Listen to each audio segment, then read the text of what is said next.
50,000 কোটি টাকা নিয়ে দেশ ছেড়ে পালাচ্ছেন মুসলিম মিয়া। ত্রাণ ও সমাজ কল্যাণ সম্পাদক তিতাস উপজেলা আওয়ামী লীগ কুমিল্লা ও সভাপতি শিবপুর সরকারি প্রাথমিক বিদ্যালয় এবং সাবেক সভাপতি Dhaka Homna mini bus super. দীর্ঘ 16 বছর যাবৎ আওয়ামী লীগের এই নেতা মুসলিম মিয়া তিতাস উপজেলার জনগণের উপর অত্যাচার, জুলুম থেকে শুরু করে সন্ত্রাসী চালিয়ে গিয়েছেন। জমি দখল থেকে শুরু করে চাঁদাবাজি, লুটপাট এবং টেন্ডারবাজি করে গিয়েছেন তিনি।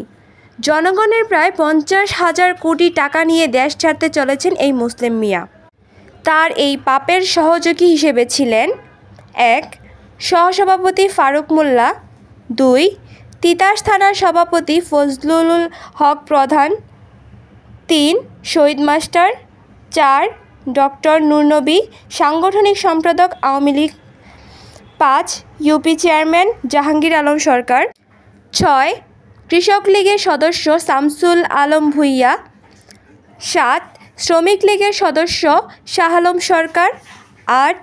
তিতাস থানার সভাপতি অলিউল্লাহ সরকার।